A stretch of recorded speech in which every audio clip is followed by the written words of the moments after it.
Hello and welcome back to Classical Music Spotlight. I'm Raymond Bechet.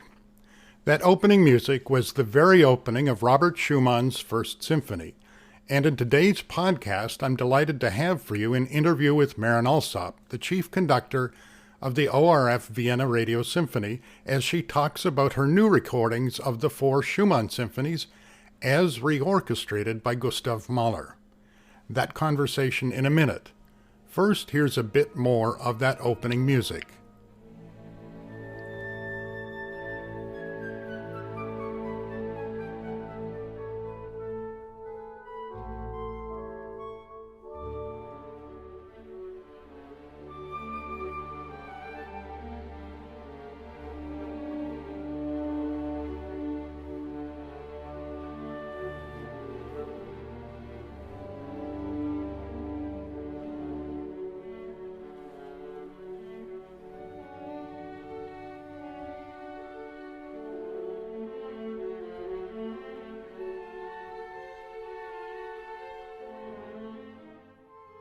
So what is an reorchestration?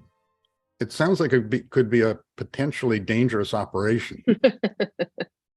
It's so interesting because I think reorchestration can mean many different things. In the case of Mahler and the Schumann symphonies, it's really paying homage to Schumann because Mahler loved his symphonies, absolutely adored them. But he felt, I think, as a composer, that he could improve upon some of the instrumentation choices and dynamic choices and phrasing choices.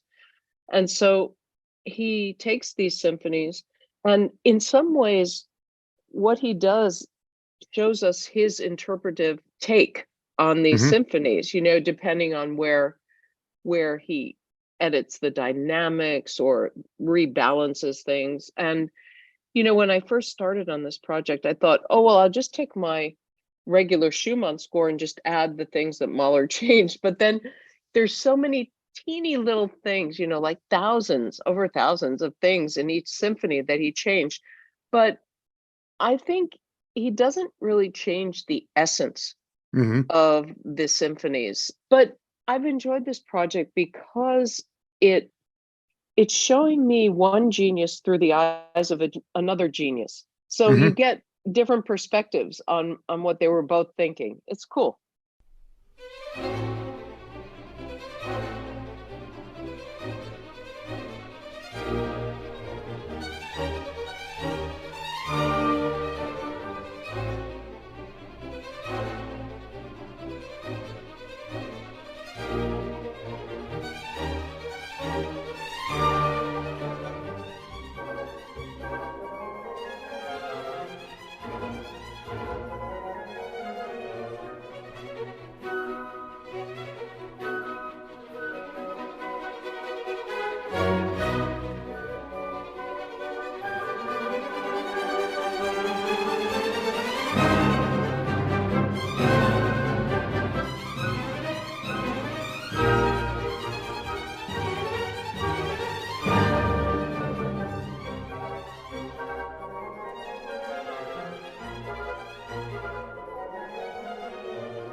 So Schumann was very well known for his small form and his leader, obviously. Right.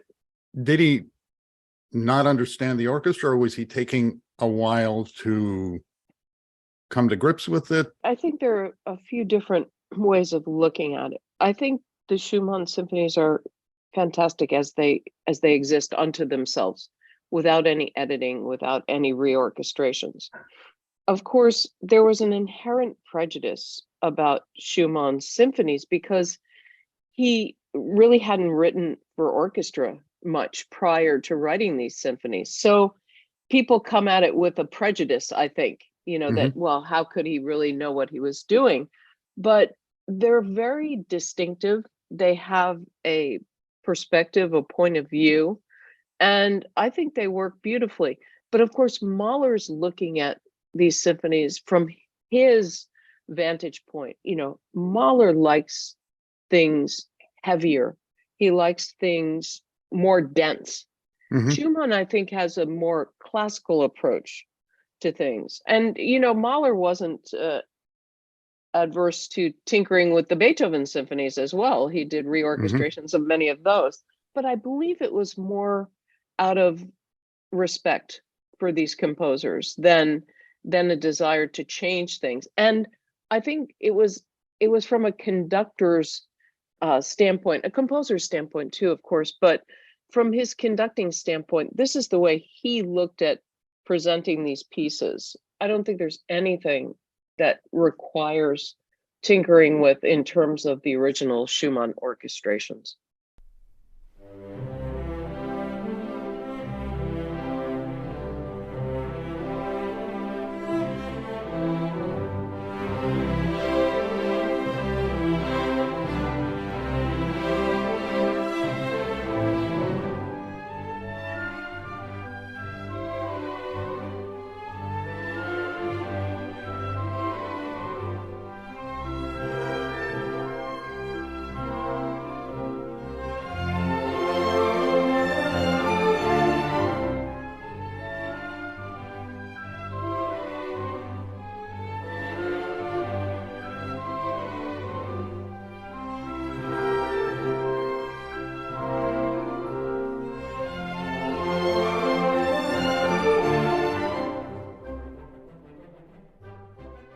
So, how much was that affected by the development of the orchestral instruments Right. between when Schumann wrote and Mahler reorchestrated?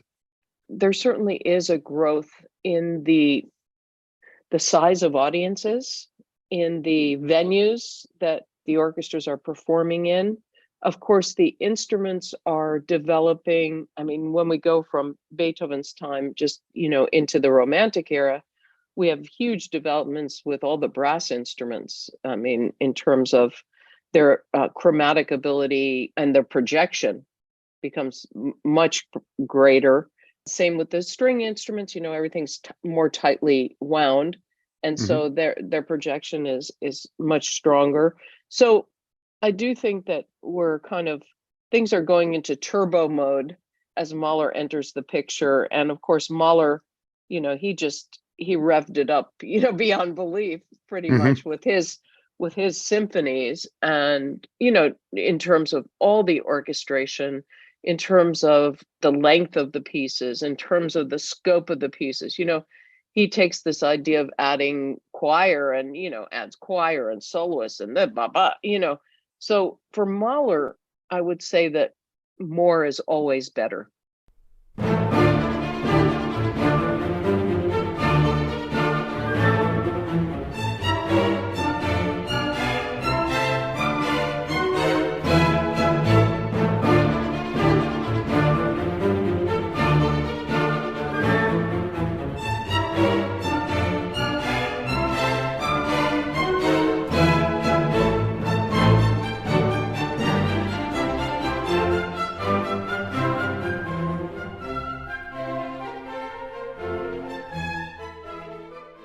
So, how did you first discover the Schumann symphonies? I fell in love with the second symphony really when I went on tour with Bernstein, and this is a long time ago in 1990. And he performed it, and I opened the concert with Beethoven's Second Symphony, and he did Schumann too. And we talked a lot about the piece, and I really fell in love with it. And that really opened the door for me to look at all of the Schumann symphonies in a different way. And I've done them in a cycle, two different nights, do Schumann 1, 2, and then 3, 4. And I've also collaborated with some mental health experts. In particular, I did a fantastic program with a colleague from Johns Hopkins University, and we discussed the issues of bipolar disease because, of course, that was what Schumann suffered from. We think now, in retrospect, Hmm. um, and how the bipolar affected his mood swings and his compositions. And of course, he fell sadly several times into very, very deep depressions, and it was very hard for him to emerge from those. So, I fell in love with the symphonies, but I also drew real sympathy for him as a human being, having to suffer so much in terms of his mental health and his mania, which was almost debilitating at some points.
Of course, there are all the issues with the numbering of the Schumann symphonies because the first symphony wasn't really the first symphony that he wrote. It begins with this fantastic, majestic, slow opening. And I should mention that this is nicknamed the Spring Symphony. So, you expect it's going to start with a very flowery opening, but instead it's this regal, very slow, stately introduction. And then, as in all Schumann symphonies, some unrest seems to seep in, and that drives us to the Allegro molto, which is the main section of the symphony, which is very energetic. But the thing I try to point out in all of the Schumann symphonies is this sort of contrast of mood, that he can go from very almost hyper joyous to apathetic, in the space of a very,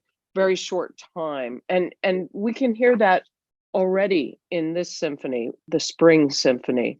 For Schumann, a way for him out of his depression was always through counterpoint and, sort of a la Bach, trying to organize his thoughts and his brain and anchor himself.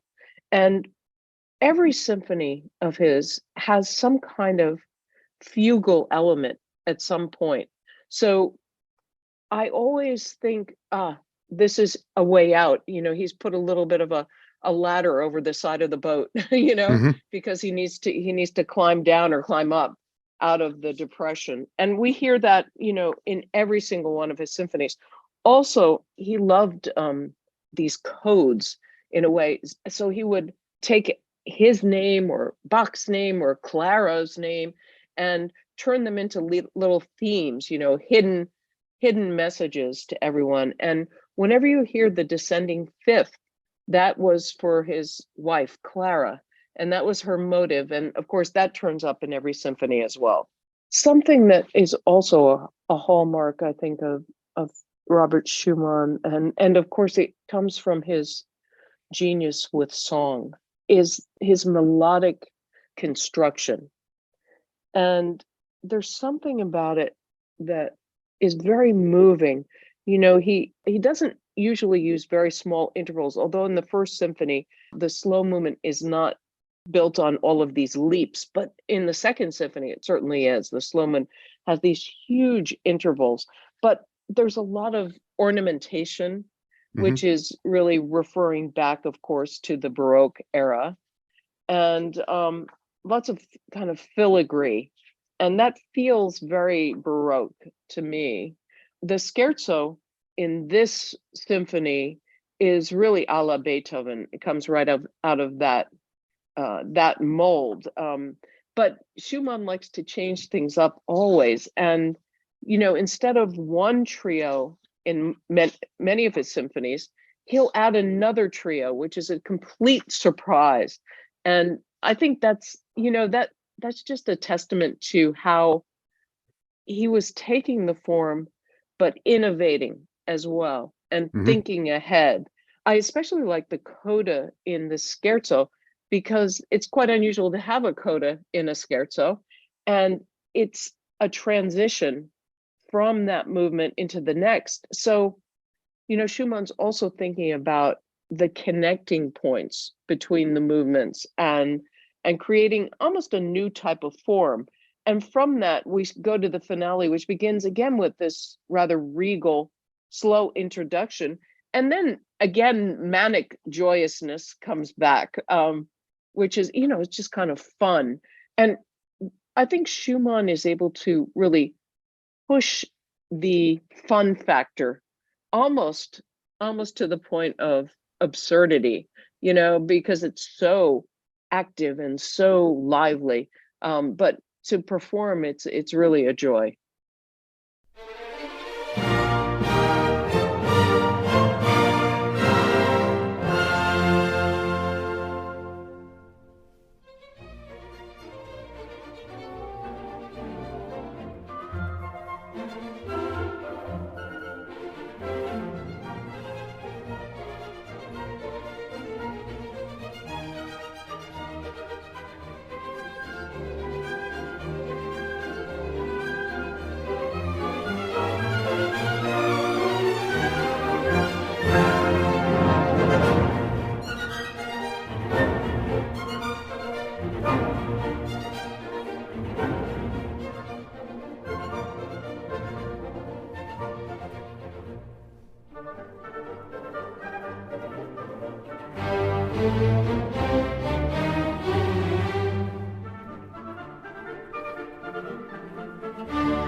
The second symphony is the one that I first fell in love with. And this is a piece that Schumann wrote out of a deep, deep, deep depression that he thought he might never recover from. And maybe in some ways he never did. But at one point, he started hearing the sound of angels, he thought, trumpets. And this is what opens this piece. Bum, bum, ba, bum, bum. And of course, it's always that fifth again. That's Hmm. Clara's interval. And it's the sound of the angels over this very chromatic string opening, very forward thinking, almost heading toward bitonality. And these two elements coming together create something I think that we really haven't heard in symphonies before. So it's fantastic. And then in Schumann's typical way, he makes an accelerando into kind of this wild allegro that is over the top as usual. And this fanfare, this brass fanfare, will return over and over, not just in this movement, actually, but throughout the entire piece. So he's bringing in his own inner psyche as the piece goes. And I just find that so personal and so intimate in a way. We really are in touch with what he's feeling. This symphony has a very famous scherzo movement because it's on every audition for violinists. It's really hard. It's very fast. It's very virtuosic, and it's really fun to play. And it's great because almost every violinist knows it too, so it sounds good in the orchestra. The slow movement of the Second Symphony is one of the most beautiful slow movements I think ever written, and it's all about these incredible melodic lines with large intervallic leaps that are almost painful in their yearning. But in this movement, we will also hear sudden fugatos. You go from these really singing, searing melodies to suddenly bum bum bum bum beep bing, bum, very, very Baroque in nature. And so we know that this is, Schumann kind of finding his footing and getting his bearings. The last movement is just completely wacky. It's fast. It's unison at first. It's scales. It's really, again, just this incredible kind of manic high that Schumann has, and he starts playing with the inner rhythm. So it's not just a movement in two, but at some point it turns into ba la la la la la, kind of a 6/8 feel or a 6/4 feel, and he brings all of these elements together from the whole piece in the end, including, of course, that opening fanfare, which comes back for the climax of the piece.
Schumann's third symphony, which is nicknamed the Rhenish, I think it's a tour de force in terms of rhythm and rhythmic ambiguity.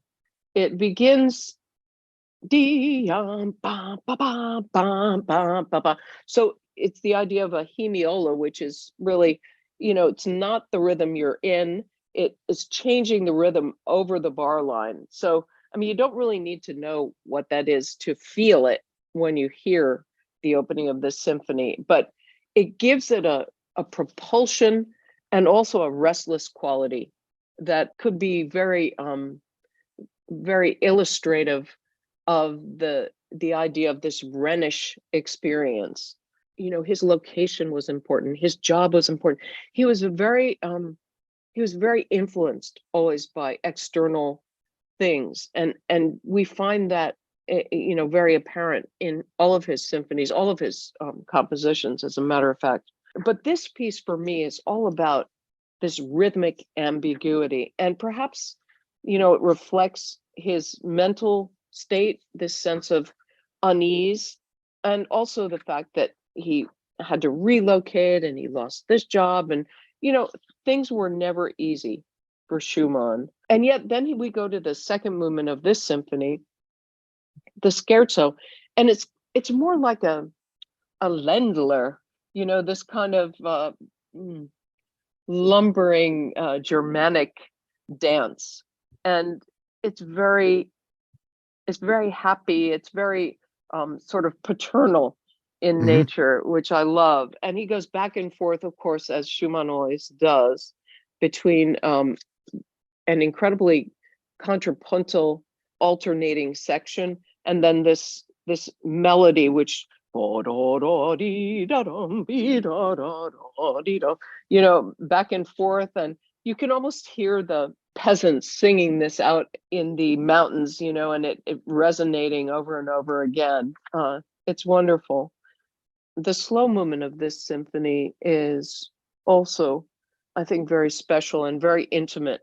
It's a movement that I think, for me, is very Brahmsian in the sense of chamber music. The internal movements in the Brahms symphonies are much more chamber-like than the external movements. And I feel that very much in the slow movement of this symphony. There's lots of bum, bum, bum, bum, bum, bum, bum, the kind of, just intimate whispering back and forth. And it's quite introspective. And that leads to the fourth movement. I mean, this symphony is unusual because there aren't four movements, there are five movements. And, that's quite a departure for a Hmm. symphony. I mean, we have to remember, it's really breaking tradition. And this movement features the trombones, which still in Schumann's time are somewhat of a specialty instrument. The trombones were employed often to represent the spiritual in music. And this begins with this trombone chorale. And the sound and the quality, it takes you really right to the cathedral, and it's just so different in many, many ways. And the tempo marking is feierlich, which means solemnly. Hmm. So, there is a sense of religion or maybe ceremony about this movement.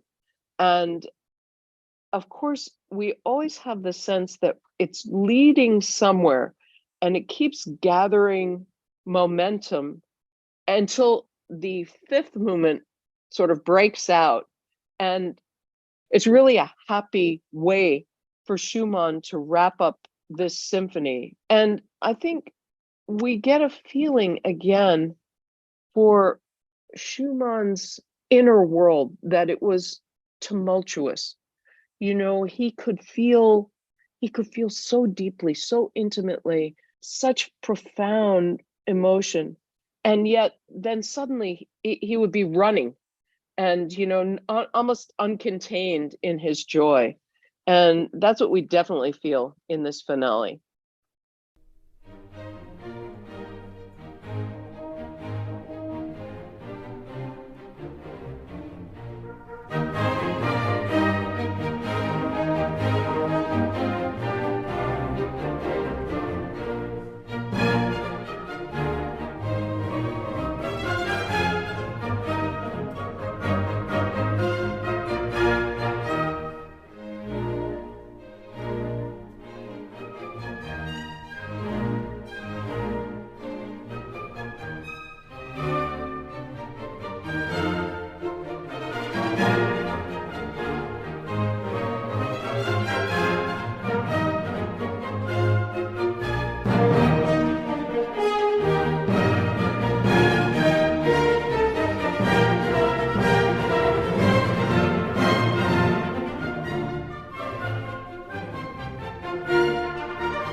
Now, the Fourth Symphony, this introduction of the first movement is all about rhythmic ambiguity, which we've now seen in the Third Symphony. We've seen it a little bit in the Second Symphony. And so we don't know whether we're in three or whether we're in 6/8 or what's going on exactly. And that ambiguity runs through the entire piece. As usual, he makes an accelerando into the faster section, which is the main section of the piece. And this is a theme that it's all 16ths. So he's bringing together that counterpoint and that contrapuntal texture with this sense of mania in this piece. So we see in this symphony, and we see a lot of these elements coming together in this symphony. I think what's so interesting is that there's no pause between the first and second movements. It goes right into the second movement, and it's not called andante or largo, it's called romance. And that's so nice, and ziemlich langsam, just quite slowly, but not deadly at all. And it's scored for a solo cello and an oboe. We see this so much in the symphonies of Brahms as well. And of course, Schumann was Brahms's mentor and idol in many, many ways. And so we see perhaps that's what Brahms was thinking when he wrote those inner movements that are so chamber music like. But this rhythmic ambiguity continues all the way through this movement and even keeps going through to the scherzo. And, you know, as we would expect, we have some playfulness in terms of the trios and what happens toward the end of the scherzo. He's really turning things around. He's taking the ideas of the scherzo that Beethoven created, and he's now adding sort of this romantic bent to it. So at the end of the scherzo, he starts to slow everything down, slow it down, slow it down. And then we have a transition. It's not the finale really, but it's a transitional section to the faster section of the finale. And that's quite unusual. So the idea of a continuous symphony without pause now exists, and it's really quite fascinating. He's got one foot in the past and he's got one foot looking toward the future. And that was Schumann's gift, I think, that he wasn't tied to tradition. He didn't feel obligated in any way to play by other people's rules. And that's what I love about Robert Schumann. He's a rebel, and also someone who spoke up in support of other artists, other composers. You know, he was a person of great integrity as well.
For somebody that's coming to this from a completely different musical background,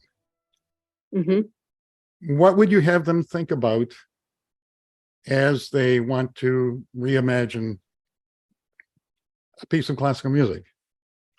You know, I think that today we are we're too married to the idea of the sanctity of the canon. You know, in the old days, for example, Mozart said, "Oh, I like this Handel Messiah, but I got to update it a little bit." You know, so Mozart did his own reorchestration of Handel's Messiah. And this was something that was sort of pro forma in the old days. You know, composers changed things, they improvised, they let things evolve for the different times. And I think sometimes we in classical music, we get too stuck in a rut, you know, about it has to be this way, can't be that way. I'll never forget when I was playing Handel Messiah, and a friend of mine said, a non-musician said, "Oh, you know, I like it when they stand up, but it's too long until then." And I started thinking, well, maybe this is a piece that needs to be updated. And so that became a passion of mine. And I, with two arranger friends, I created Too Hot to Handle, a gospel messiah, and it's a huge hit, but it keeps the integrity of the essence of the piece, the basic DNA, the same, but it infuses it with life for a new time, that's influenced by the music that has come after Handel and as a result of Handel as well. So I think that composers would be flattered to have their music looked at through a different lens. That's, maybe I'm just justifying it, but I think they really would be. I think Beethoven would not be shocked. I don't think Handel would be surprised. And I think Robert Schumann would be thrilled that Mahler took the time to really look at his symphonies in this way.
You have been listening to an interview with Marin Alsop, chief conductor of the ORF Vienna Radio Symphony, and to music from their new recordings of Robert Schumann's 4 symphonies as reorchestrated by Gustav Mahler.